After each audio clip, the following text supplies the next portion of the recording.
ഊർജ്ജ മേഖലയുടെ ഒരു ദേശീയ സാഹചര്യം കാണാണ്ടൊന്നും പോകാൻ പറ്റില്ല.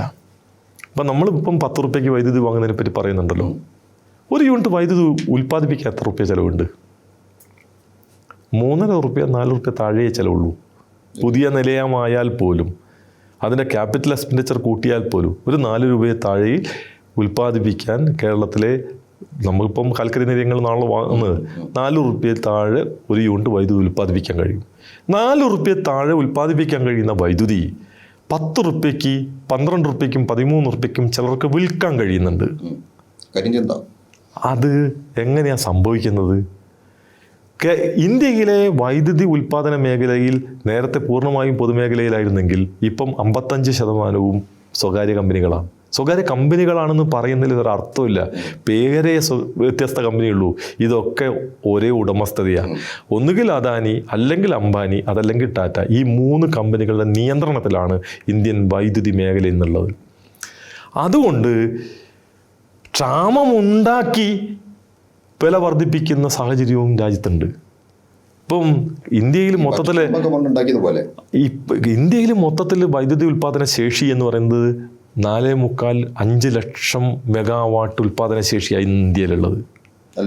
എല്ലാം കൂടി എല്ലാ വൈദ്യുതി നിലയങ്ങളും കൂടി എല്ലാം ഉൾപ്പെടെ ഒരു 5 ലക്ഷം വൈദ്യുതി മെഗാവാട്ടിൻ്റെ വൈദ്യുതി ഉൽപ്പാദന ശേഷിയുണ്ട്. അതിനകത്ത് നിന്ന് നമുക്ക് ഈ പറയുന്ന ഒരു റിഡൻഡൻസി ഒക്കെ ഒഴിവാക്കിയാൽ ഒരു 3 ലക്ഷം മെഗാവാട്ടെങ്കിലും ഉൽപ്പാദിപ്പിക്കാൻ കഴിയുന്ന അവസ്ഥയുണ്ട്. ഇന്ത്യയിൽ കഴിഞ്ഞ ഏപ്രിൽ 26 ആണല്ലോ ഏറ്റവും കൂടുതൽ ഉപഭോഗം വന്ന 2,56,000 മെഗാവാട്ടായി ഉയർന്നു നമ്മൾ പറയുന്നുണ്ടല്ലോ. 2,56,000 മെഗാവാട്ടായി ഉയർന്നു.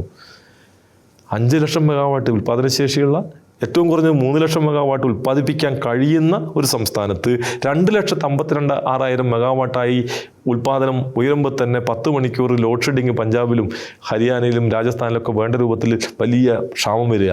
വൈദ്യുതിയുടെ വില എന്ന് പറയുന്ന സാധനം 10 റുപ്യക്കും കിട്ടാത്ത അവസ്ഥയിലേക്ക് പോവുകയാണ്. ഇത് യഥാർത്ഥത്തിൽ വൈദ്യുതിയുടെ ഒരു കരിഞ്ചന്തയാണ്, പൂഴ്ത്തിവെപ്പാണ്.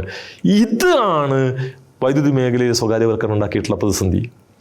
ഈ വൈദ്യുതി മേഖലയിലെ സ്വകാര്യ കമ്പനികൾക്ക് ഇങ്ങനെയൊക്കെ ഉൽപ്പാദന മേഖലയിൽ അവർക്ക് ഈ രൂപത്തിൽ കൊള്ളയടിക്കാൻ കഴിയുമ്പോൾ പ്രസരണ വിതരണ മേഖലയിലും പൂർണ്ണമായി അവരെ കയ്യിലേക്ക് കൊടുക്കണം എന്നുള്ളൊരു നയമാണല്ലോ കേന്ദ്ര ഗവൺമെൻറ് സ്വീകരിക്കുന്നത്.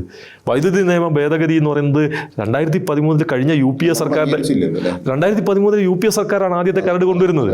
അത് കഴിഞ്ഞ് 2014 അതേ കരട് കൊണ്ടുവന്നു. അതിനുശേഷം പല ഘട്ടങ്ങളിൽ ഈ ഏറ്റവും അവസാനം 2026 കഴിഞ്ഞ ലോക്സഭയിൽ ഇത് അവതരിപ്പിക്കുന്ന ശ്രമം വന്നു.